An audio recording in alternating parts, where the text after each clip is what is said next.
How are you doing? Jazz here. Scamp and dude dress.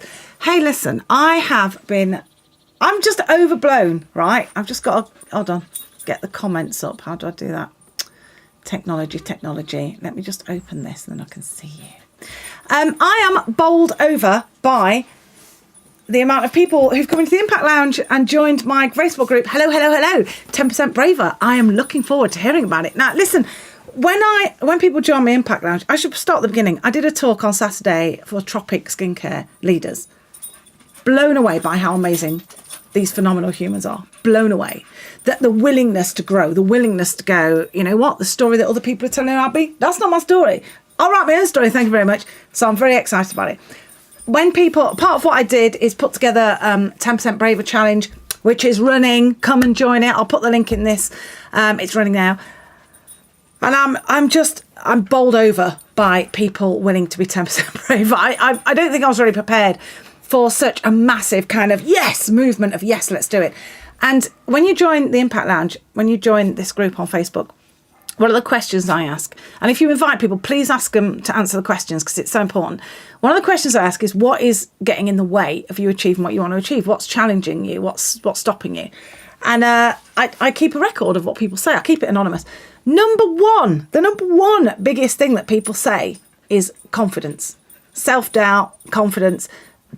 Number two is me, not me as in I'm stopping you, but myself. I am stopping myself, which I get really excited when people say me. It's me stopping myself. I'm my number one thing because you're acknowledging that you are in control of your choices. People put fear of failure quite a lot. And I was reading through these today and thank you for answering those questions. And honestly, it makes my heart hurt. It makes my heart hurt because you're living smaller. You're kind of like turning the volume down on yourself in order to be not failing, in order to be okay. And so I wanted to talk about failure, right? And how I've been living free of this. And here's the thing. A lot of people say, what if? When I was at uni, I was the queen of what if. What if we all fall down and I break my leg? What if I can't go on stage? What if I die? It's always what if. And the thing about that is, what if something goes wrong? So I shouldn't do it. Well, I can help you with that. I can solve that for you right now. It's not if, it's when. Ta-da! No, you don't have to worry about what if, because it's going to happen. Thank you, Lisa, for saying you love my dress. Can't wait to talk about skincare. Get my mug done as well. I want to stamp this mug, as they say on Drag Race. Is it stamp? It might not be stamp. But I want this mug. Anyway, whatever that is. So it's going to happen. You're going to fail. It's going to fail. It's going to go horribly wrong, right? You're going to want the world to swallow you up. You're going to make a massive mistake. But if you're a parent, I mean, just, hey, you should be fairly a ninja by now, a resilience ninja, because you're constantly doing it all day, every day. You're going to get it wrong. It's going to go, this desperate need to avoid being wrong. Let me tell you why it's a good idea. Let me tell you why you should be aiming for epic failure, right? When I used to teach in school, I used to teach 5-year-olds. Oh, can you imagine me with a group of 5-year-olds? I mean, I was like incredibly sarcastic and it all went over their heads. But anyway, I used to take in a ladder, just the two long bits, the rails, and then I'd have a basket of rungs. And the rungs were all in a basket at the side. And I'd say to the kids, you've got to fail. When someone fails, when we fail, we're going to celebrate. We're going to get one of these rungs and we're going to put it in the ladder between the two rails, hammer it in, and that means we now have a failure to stand on. So next time we try something, we cannot make the same mistake because we've already made it and we're going to start from that mistake point. So we would always, every time there's a mistake, every time we got something wrong, we'd all cheer, put a love. And the idea was that you put a failure rung in, then the gap between the rungs is where you learn, reframe, pivot, shorten the time between being on the floor and being back up again. Stop lying to yourself and telling stupid stories about yourself that aren't true. Believe in fact over feeling, then you get the next rung. And the idea is you've got to fail in order to get the rungs. Like, people always imagine this route to success, whether it's selling skincare or building a team or being a great parent, or people imagine the route is you start here, you trug along, you learn, you do some more, and then ta-da, you get to the top. That's not what, I'm an expert at learning, right? I'm an educator. I did my degree in this, psychology. That is not how learning works. Learning works like this. You start here, you start learning, you take a massive dip, you crash, you cry, you come up, you go down, you go off the page, back on, give up, start again, up, down, and you might end up a little bit further on. Then you have a rest and you go, that's what learning looks like, this big muddledy-puddledy bit. So celebrate the no's. Like when I used to do Virgin V years ago, and I set out to collect no's. So my whole plan was to ask as many people as possible. Thank you, everyone's like, love your dress. Yeah, Roz, that ladder, honestly, it's so good, so good. And I was like, right, I need you to say no. That's how I'd start. I need you to say no. I really want to come to your house and do a party. Invite your friends. It's going to be a nightmare for you. You've got to tidy up, get some food. But I'm going to bring all this beautiful stuff. I'm going to have a great laugh. Please say no. I need some no's. And people would be like, why do you want me to say no? Well, because everyone's going to say no. I've got this idea that everyone's going to say no. So I just want to get all the no's out of the way. Then I can get to yes.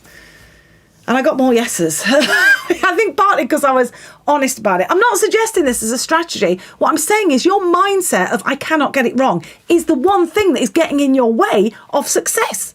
Because you cannot be a success without getting it wrong. You just can't. Even if who's born into money? Even if your dad gives you £1 million, Donald Trump. He's like, born into privilege, given privilege even more, makes constant mistakes. And I'm sure if there was a way of doing it perfectly, somebody would have found it. Somebody would have found it by now. So I keep saying this with love in my heart. You're not special, right? You are not special. This idea that you're never going to get it wrong and you've got to get it right every time and you've got to be perfect. Take a breath for a minute, right? Take a breath. Is that what you would say to your kids?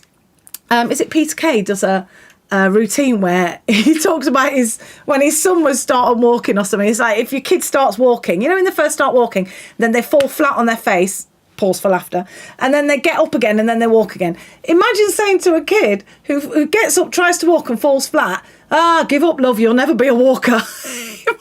What do we do when our kid takes their first steps? It's like this, baby giraffe wobble where they take one tiny step and then just fall. And we go, oh, my baby, you walk, yay, good boy, good boy, good boy, good boy. Because it's the most exciting thing that they've done, yeah? That's what we do for others.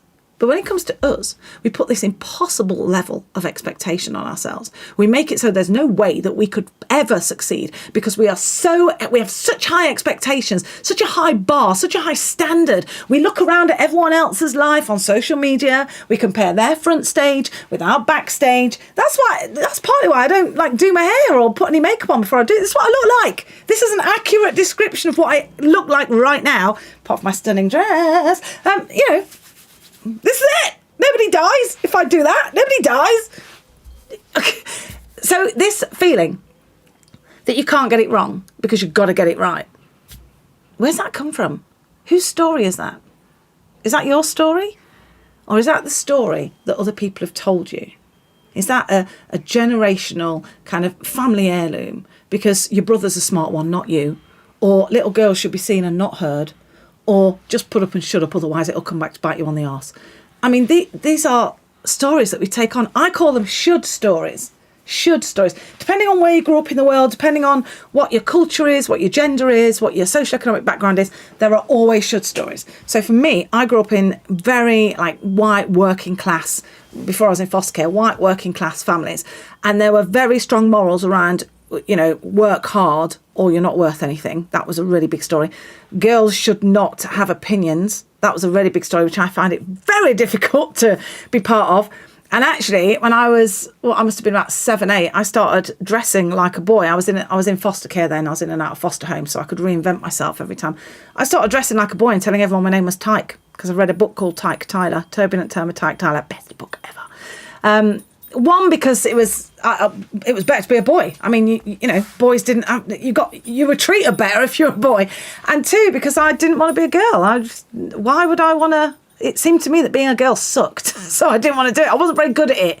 I was much better at being loud and out there. So let me just do whatever it takes to be like that. And this, I had this idea constantly that I was wrong. I was wrong, always wrong. When I started in secondary school, went to a very nice secondary school because of where I was in primary. And on the first day, one of the teachers, where I come from, spitting on the ground is punctuation, right? It's like a semicolon. So I was chatting to some friends and I spat on the ground and a teacher came up behind me and literally lifted me up. And he said, "How dare you deface the quadrangle?" And I was like, what does deface mean? What's a quadrangle? And what did I just do? I'm just standing here talking. I had no idea. It's like when my dog, he's actually a part-time dog. He's a medical detection dog. We foster him. But as you can see, he's very keen to go for a walk right now. That'll be my next job.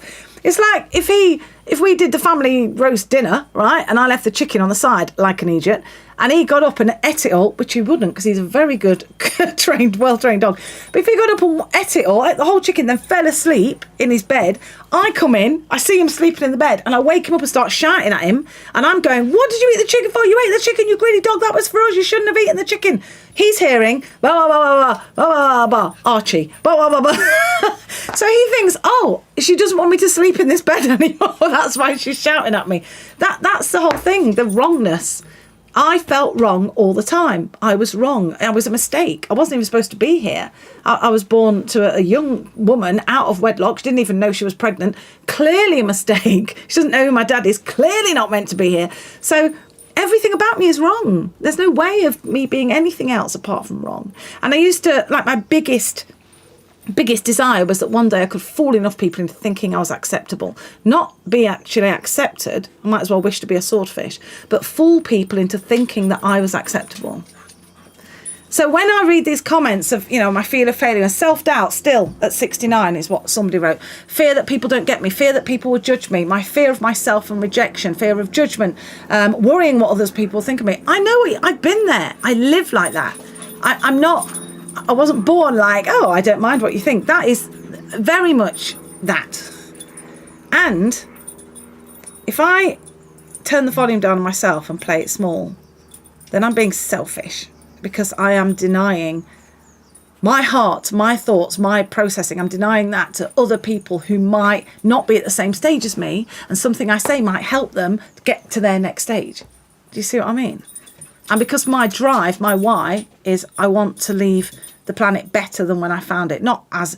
I used to work in this... I used to do coaching. Hold on. Go free.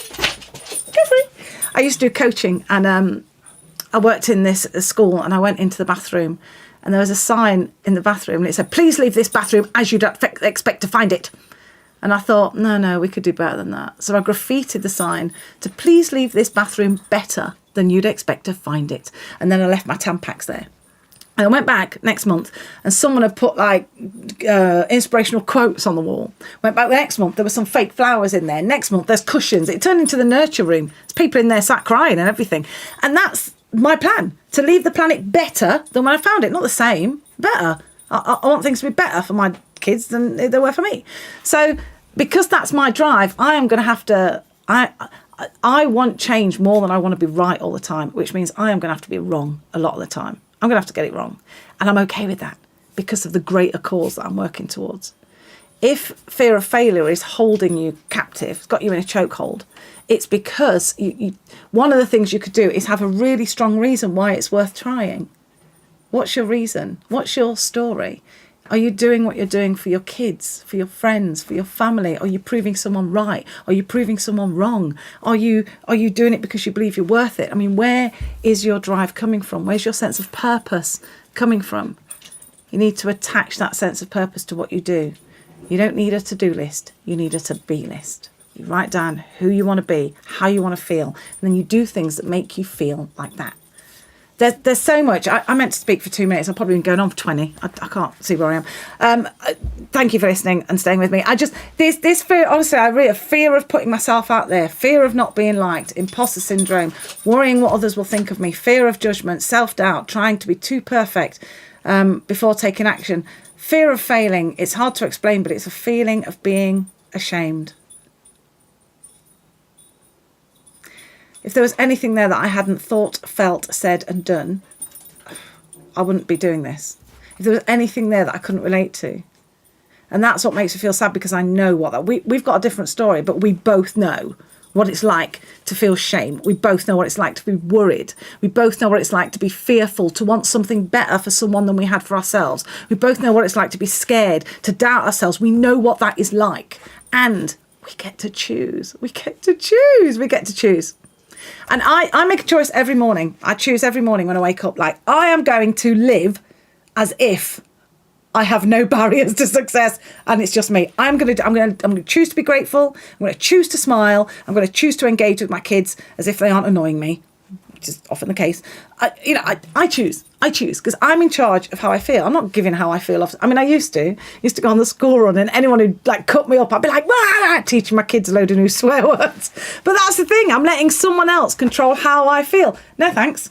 I let my parents live in my head rent free for years. No freebies. No freebies. So this fear, embrace it. Dance with it. Hold it. Because that is your key. As well as being the thing that you think it's holding you back, it's actually your key. Everything you want is on the other side of a 10-minute courageous conversation. And sometimes that conversation is with your own ass. I know from my point, sometimes it's me sitting down with me and going, just come on. So that's why 10% bravery is so important. It's not about changing everything. It's about changing one thing. And I do feel for the people who've just joined to suddenly see my hair. Like, God, what happened to her? I'll tell you what happened to me. I failed to do my hair.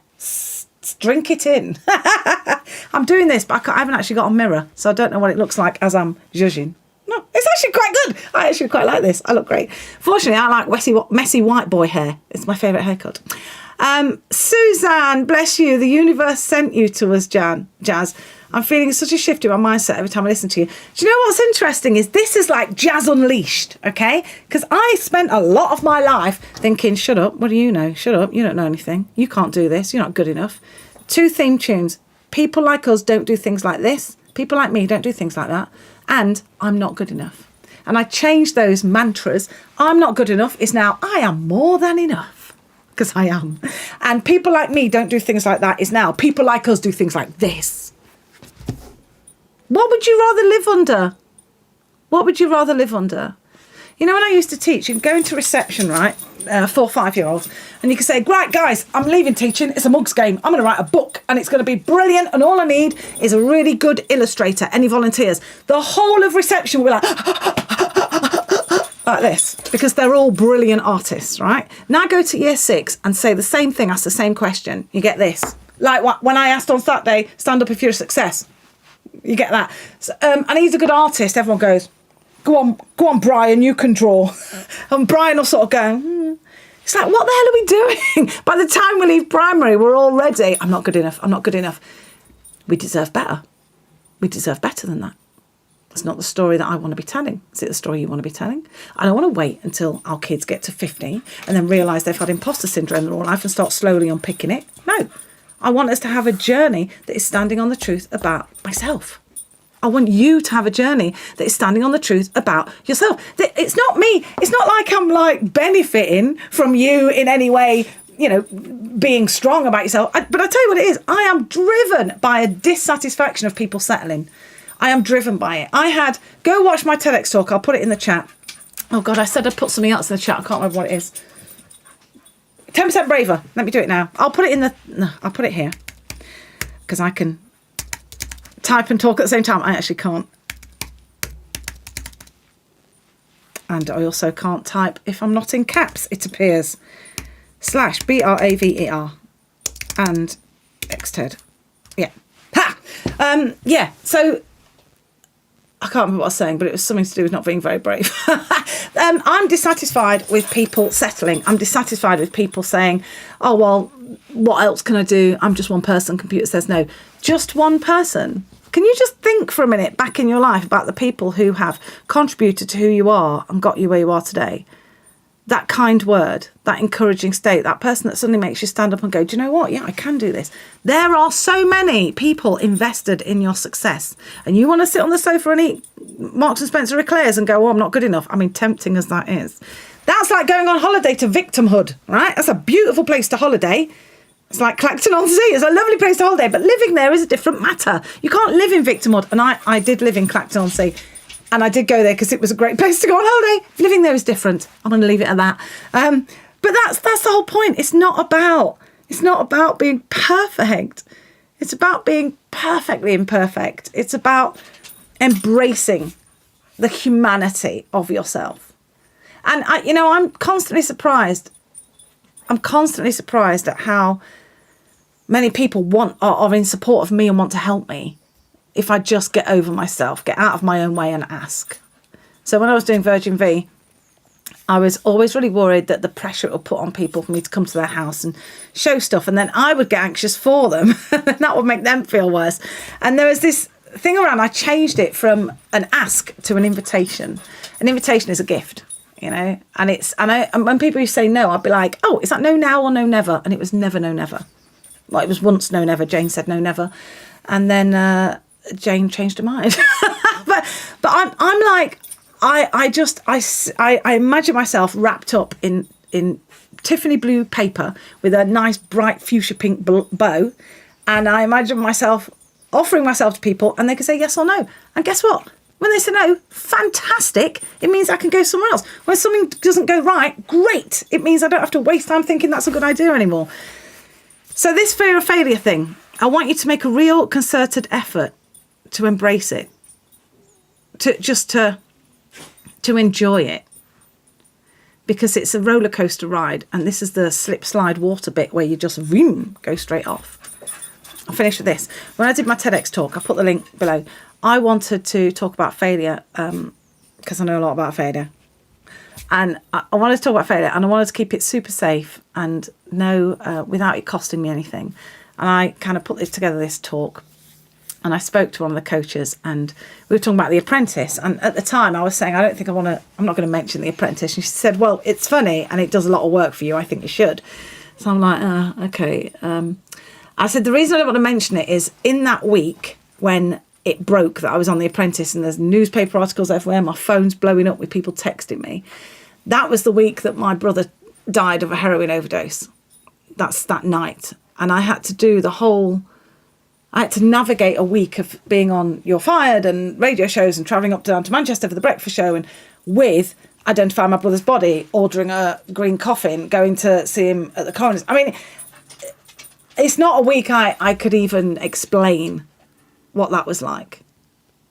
And I explained this to her, and she said, yes, you should say that. And I'm like, are you mad? I mean, I was selfishly, as soon as I heard about my brother, I was broken. I was on the floor, and on my way up to Nottingham, I suddenly realised I've got to call the show, because if this comes out, they drilled us about, stories coming out in the press, and I'm like, okay, this is going to look bad on the show. It's going to make them be cross at me. And I was just immediately thinking about, I'm wrong. Even though I've lost my brother, I'm now blaming myself and trying to make it good for everybody else. That's how far down the road I was of not wanting to be a bother to anybody.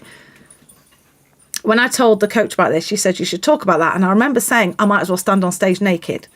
I'm not telling anyone about it. You keep it a secret. You don't tell people about your X Factor backstory. She said, that's what you should say. So I got on the stage and I changed my mind at the last minute, and I shared just a little bit of my story. And that TEDx talk has been seen, I think it's like, 130,000 people now. It gets shows all the time. It's not just for educators, it's for others as well. And what resonated was I showed that I was imperfect. I showed I was professionally vulnerable and personally authentic. I showed that, and it resonated with people. People got behind it. People understood it. People were like, oh my God, I feel like that as well. And it just brought this enormous desire to move forward out in people.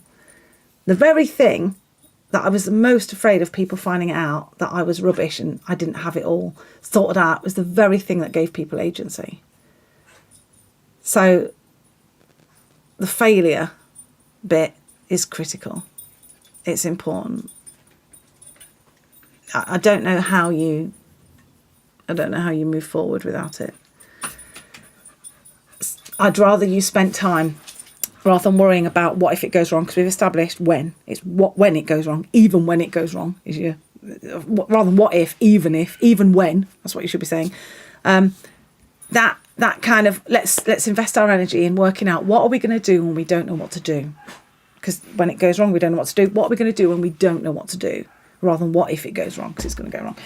What are you going to do when you don't know what to do? What are you going to do? I've got, I saw Russell Brand talking about being addicted. And he said, my addiction, if I do 5 things a day, I won't use drugs. So I do yoga, I meditate, I can't remember what he did, pray, make a list of grateful stuff, 5 things. And I thought, what are my 5 things? My addiction is worrying that I'm not good enough. What are my 5 things? So I've got things like, I have a list of friends that I can just send a blank text to, and they'll send me a kind kick up the bum back. Laughter brings me out of my state. I list all the people, I think of all the people who've invested in me so far. and say thank you as I'm writing that list, and then I feel like I help someone else. It's impossible to be a miserable cow when you're doing someone else's ironing. You can't be miserable and feel sorry for yourself while you're helping someone else. So I have these jazz hacks to stop me from like spiraling. That's what I do when I don't know what to do. And I do this. I be honest about it. I be honest. So look, I hope this is helpful. I'm just so moved. So what I've been doing, I think I'll put it in here. Oh God, it's a massive. I'm going to put it in here. Here's the deal. I have spent, what day is it? Tuesday. Since Saturday, I have been answering beautiful DMs, comments from Tropic Everyday Heroes. Hey, Yinka. I've been answering such amazing messages, and it's just so beautiful, and I'm so overwhelmed. And what I'm trying to do is say thank you. So I'm giving people like, here's be 10% braver. Here's £10 off for my T-shirts of truth store. These T-shirts of truth are just jazzisms. They're things I say, but 10% braver is one of them. And all the things I've said in this will be on those T-shirts because that's what I live by. So I'm going to put it in here because I'm sending it out individually. It's taking me forever, and I don't know how I'm going to get it to everyone. So I'm going to put it in here. Don't go bonkers with it. Don't send it to everyone because I sell these T-shirts at cost because I give them out as gifts. So it's kind of like you're just covering the cost. So don't give it to everybody. But I'm going to put it in here, and I want you to go and get yourself a 10% Braver T-shirt or any other T-shirt. It's 10% Braver, £10 off. So don't get one if you haven't got the money. That will be ridiculous. But if you can afford it to treat yourself, I think it comes to about 10 quid. I don't know how much it is in my own shop. Go get one. Wear your truth. Take a photo of yourself wearing it and put it in here. Put it on social media. Start having your front stage show what your backstage is. Show your intentions, not your aspirations. I aspire to be perfect American mummy blogger, nice hair, beautiful. I mean, I've got the beautiful dress. Ha! Winning. But put your intentions. I will be 10% braver. This is what I will do when I don't want to. I will aim for failure. I will reframe. I will limit the time between failing and being on the floor and being back up again. I hope this has been useful and makes sense. I always feel a bit, because I just turn the camera on and start recording. Stream of consciousness, people. So I hope it's been useful. Thank you. Thank you for not settling. Thank you for not settling. You are literally phenomenal humans.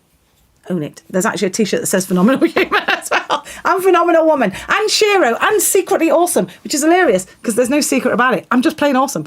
So enjoy. Take care, my friends, and keep introducing yourself and saying hello.